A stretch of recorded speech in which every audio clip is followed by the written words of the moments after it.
Yeah, Now, exactly. but I will say one of the greatest moments of coincidences is from the story of Joan of Arc. And you may say, okay, Joan of Arc, what a crazy girl who heard the voice of God. And that's kind of Pants. how I Yeah. approached it too, originally. But after doing hours of research and putting together the episode, I have to be honest with you.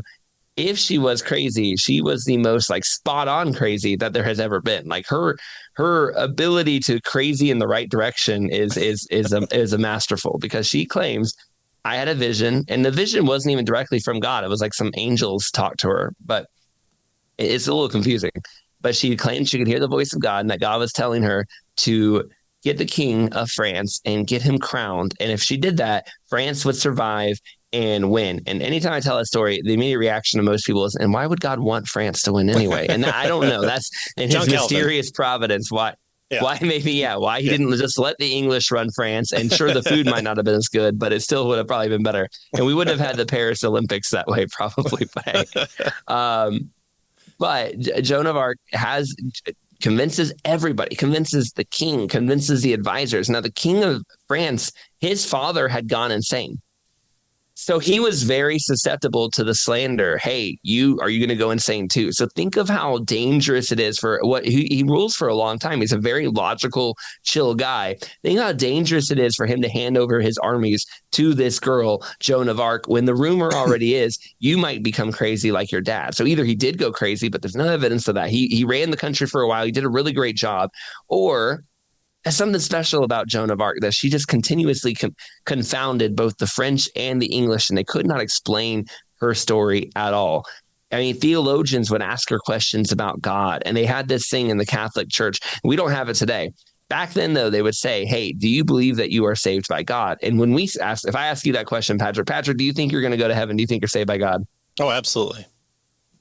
Yeah, we as Protestants, we Christians now today, of course, yeah, I believe his word, Jesus saves me. I believe the promises, but you weren't allowed to say that back in those medieval times, because the Catholic Church had convinced everybody, if you say yes, you're claiming to know the will of God. You're claiming to know God's mind and his destiny for you, and you can't possibly as a human know that.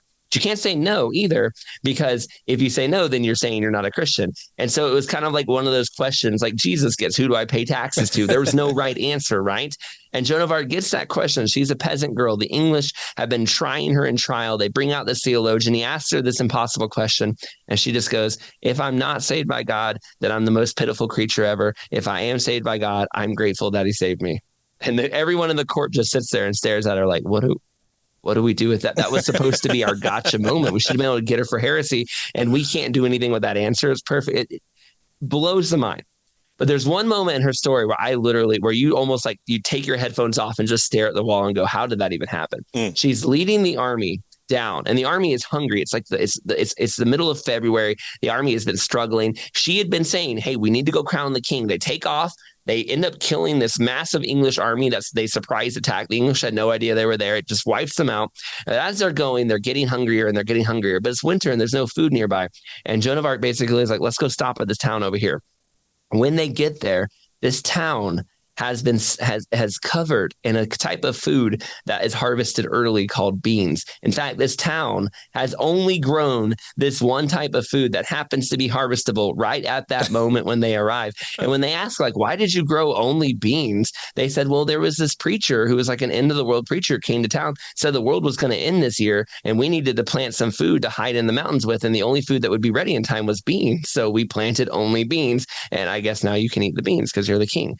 And it's like, what? Like, okay, yeah, I want to say that's crazy, but how else do you explain how she fed the army with beans? Like, there's just so many weird things in her story where you want to be like, that's stupid, but also it worked. So I don't know. That to me is one of the greatest coincidences of all time of just, hey, let's go get some food from this town. Oh, look, it's Bean Town. They happen to have the only food that's available at this time of year. And it's the only food they planted. So it'll be plenty of it. I mean, I can only imagine it was a gassy camp afterwards, but it was a full camp, and that's pretty good.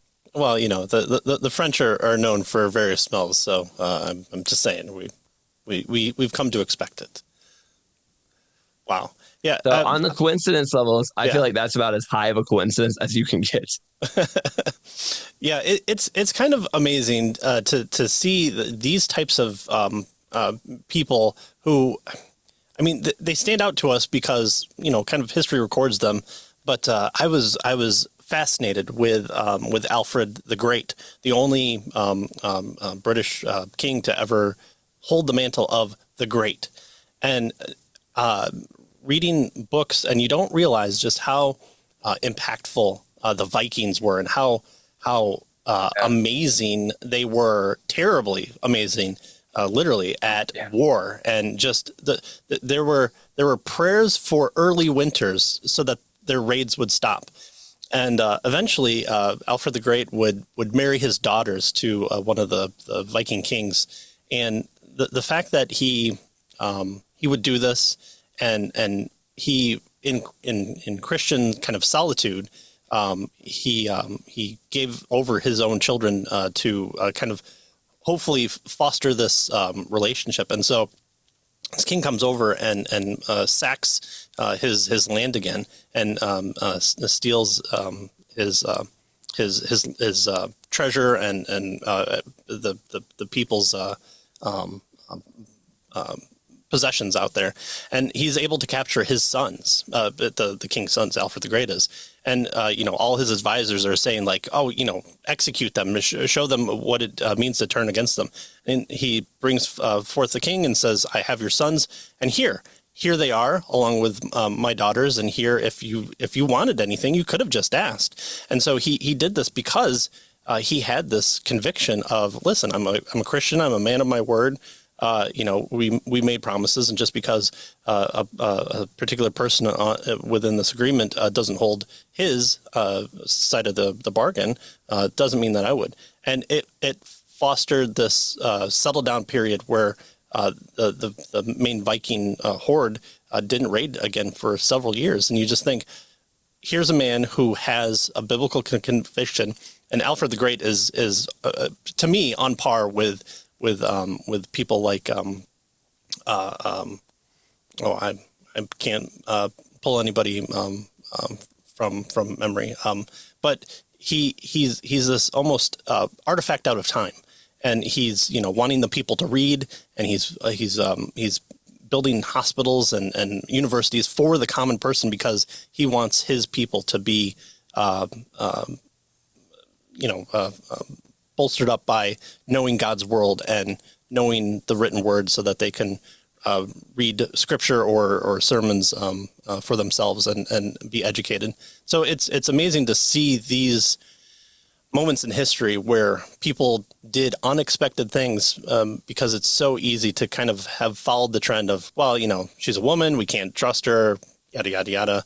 And here, the French survived because of it. And we've got some amazing stories from there, and I think more men should learn from Alfred the Great. I really would like a picture of him next to various other people in history, because I was just so enamored by his story, and I was enamored because the story that kind of people know about him of a woman baking bread and then swatting his hand, not knowing that he was the king and he was gracious about it, is actually like this thing that never really happened, but kind of talks about his character. And so the story that people know him from is not George Washington cutting down the cherry tree moments and stuff like that. Exactly. Yeah. Well, and I mean, the Vikings themselves, like just the fact that we don't have Vikings today, of course we have airplanes and whatever, but the point is that the reason we don't have Vikings today was because the Christians took care of them, sent people to them, and made it their goal. Men like Boniface, who looked at these people who were just absolutely terrifying,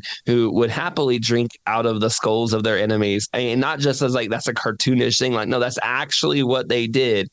And he said, let's go bring them the gospel. He gave his life for it. There are many others who did as well, but it worked. Like, it took time. It was not overnight, but it's worked. That's one of the things I learned that really fascinated me. When you think of Europe and Christianity, culture today, it's like, oh yeah, Christianity has always been European. No, it wasn't. Like, there was a point in history where you basically around the 5th and 6th century, it looked like Europe was never going to be Christian, that Christianity was going to be a North African, Middle Eastern religion.